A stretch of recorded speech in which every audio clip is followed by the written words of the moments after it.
السلام عليكم ورحمة الله وبركاته. ازيكم يا حبايب قلبي؟ عاملين ايه؟ يا رب تكونوا في الف صحة وبخير. معاكم هند عبادة في فنون اكلاتي في قناتي. النهاردة هقدم لكم الرشة الصعيدي على اصولها، وصفة جدتي من اسيوط. ده هنا عندنا كوبايتين دقيق وذرة ملح، شوية ملح كده، ربع معلقة ملح يعني صغيرة، وشوية زيت، معلقتين زيت كده مش كتير يعني، معلقتين بس.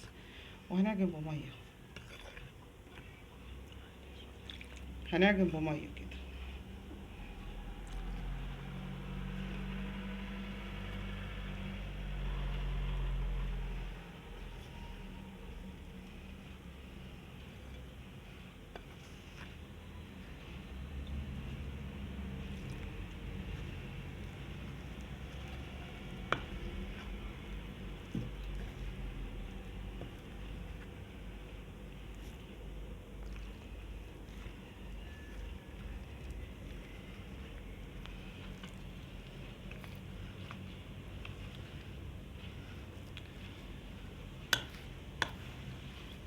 نقلبها كده.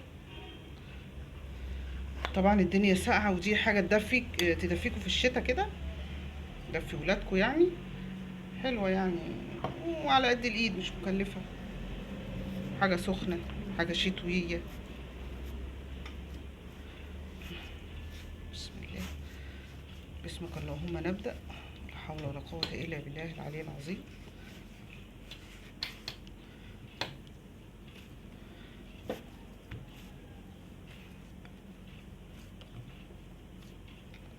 احنا بنحط دي المية شوية بشوية علشان ايه يعني، نعرف هتاخد معانا قد ايه.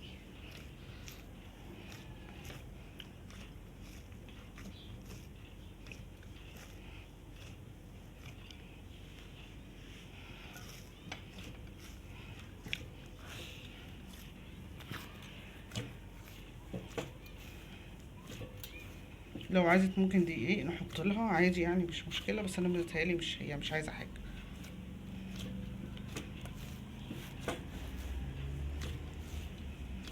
بنعجن فيها شوية كده، حوالي 5 دقايق يعني، عشان ايه؟ في الفرد تريحنا، ما تتقطعش مننا.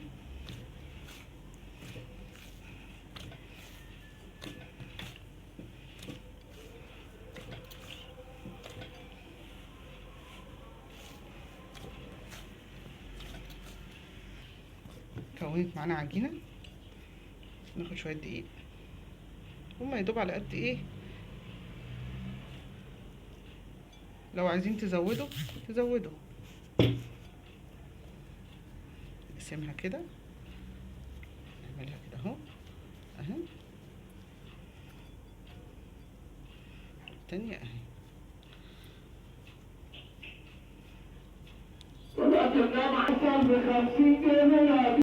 رجعنا لكم تاني يا حبايبي. دي انا بفرد فيها اهو. طبعا جدتي كانت بتعملها، الله يرحمها، كانت بتعملها بالنشابة الطويلة، فانا متعودة عليها.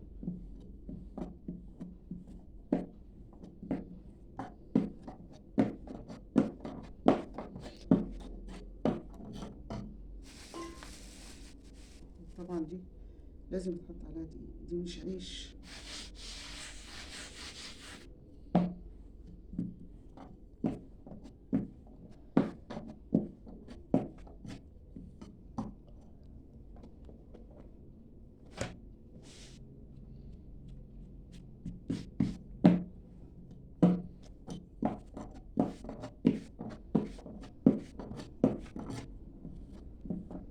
اللهم صل وسلم وبارك على سيدنا محمد وعلى آله وصحبه وسلم. لا حول ولا قوة إلا بالله العلي العظيم. دي بقى الرشتة دي اللي بتتعمل بالعسل، يمكن لو حد فيكم يعرفها.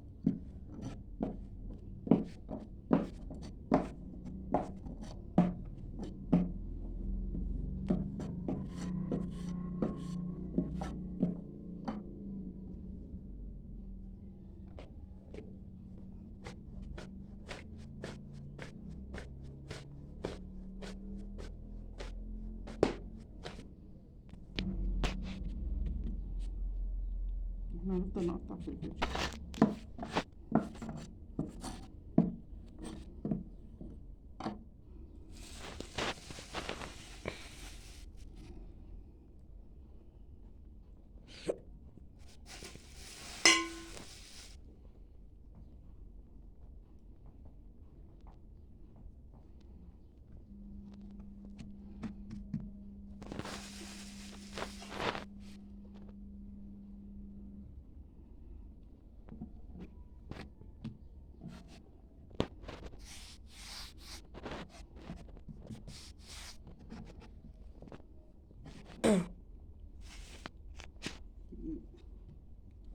هنا انا بعد ما فردت حطيتها بالدقيق ولميتها. في واحدة تانية هعملها.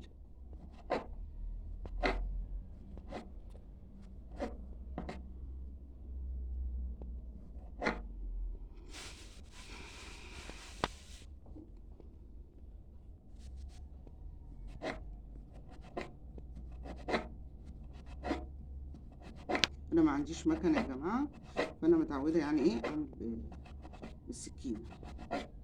حتى المخروطة لما كنت بعملها برضو بالسكينة.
دي يا حبايبي تاني واحدة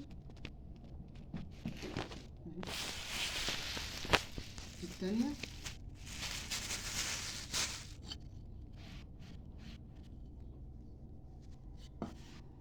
بسم الله اهي.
احنا بنفضل نعمل عليها كده كده كده كده من كل جواب لحد كل واحد على حسب بقى ما يعرف يفرد.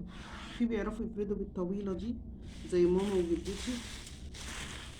جدتي الله يرحمها كانت بتفرد بالطويلة دي، وماما بتفرد بالطويلة دي برضه. لكن انا لما جيت هنا لقيتهم بيفردوا باللي هي دي، اتعودت افرد معاهم باللي هي الصغيرة اللي انا بفرد بيها دي.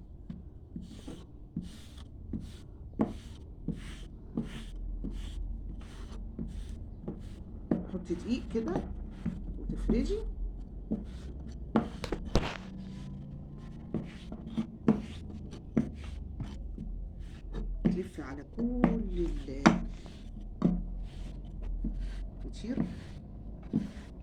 اللي احنا ايه هنعملها رشتة.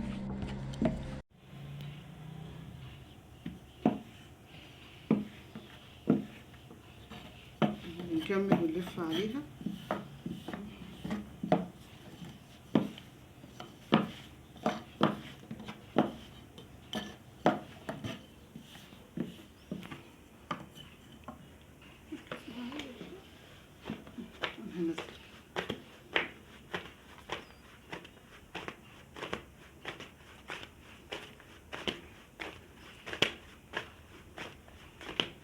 اللي ما بيعرفش يريح على ايده كده يحاول يعني ايه يفردها شويه تاني على التقليه.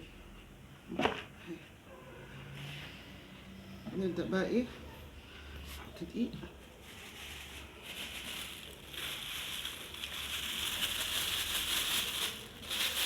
ناخد الحبه ايه في الكيس الاولاني، بعدين نرجع ناخد الكيس التاني. انا ما بحبش ايه اسيب حاجه.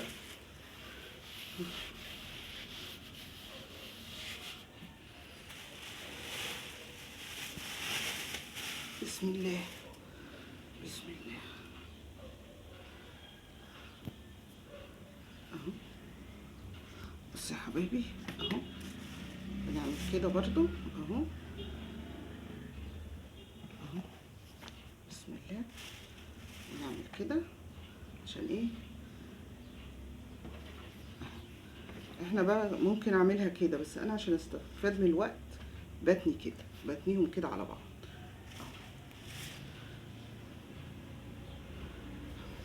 على بعض كده اهو، واعملهم بايه بالسكين.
ان شاء الله برضه هبعمل لكم فطير وهسويه لكم على البوتاجاز في طاسه تيفال كده تكون ما بتلزقش.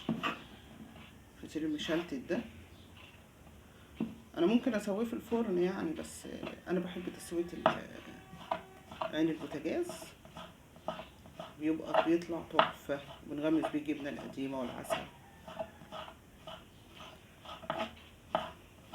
ان شاء الله هعمله لكم في يوم، وهعمله لكم ان شاء الله الفطيره بسكر ناعم ده برضو بسويه برضو على البوتاجاز من فوق.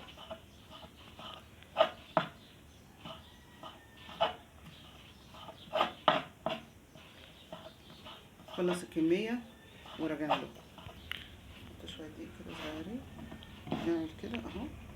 بصوا يا جماعه عاملين ازاي، بصوا واحده بوحدتها ازاي، شايفين اهو. ناخدهم كده اهو.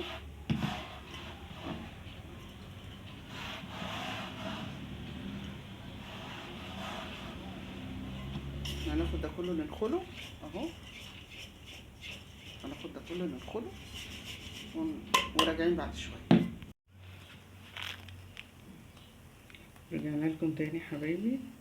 ادي هنا عندنا حوالي 3 كوبايات ميه، عليهم نص كوبايه عسل ومعلقتين كبار سكر، بس كده. يعني حوالي نص كوبايه عسل و3 كوبايات ميه ومعلقتين كبار سكر. اول ما يغلوا بقى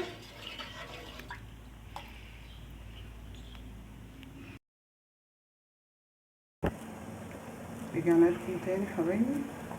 ادي سخنت اهي. انا زودت على فكره شويه ميه تاني علشان نعمل نص الحله. عشان حسيت الميه شويه. ابدا بقى ايه وهي بتغلي كده، محطش الحاجه دي لما تغلي اهي، احطها كده اهو. طبعا مفيهاش دقيق خالص لان انا دخلت الدقيق منها.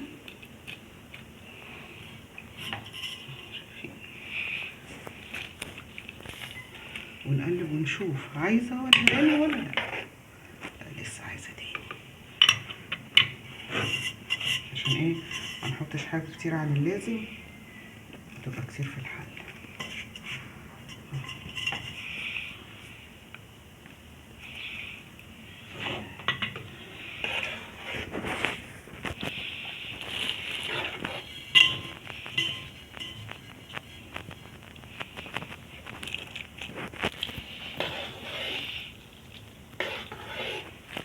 كفايه كده.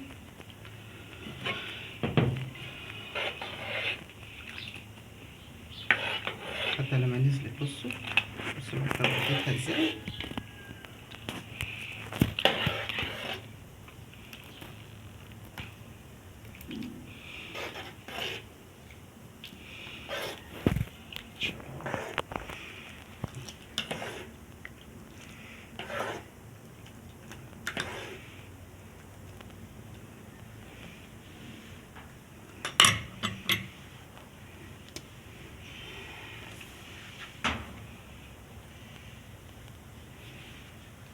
هي مبتاخدش الا 5 دقايق بس على النار مع التقليب كده.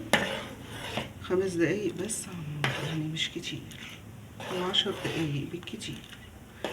لو نارك عالية 10 دقايق، لو نارك يعني متوسطة 5 دقايق لحد ما تستوي. مع التقليب كده لحد ما تستوي هرجع لكم.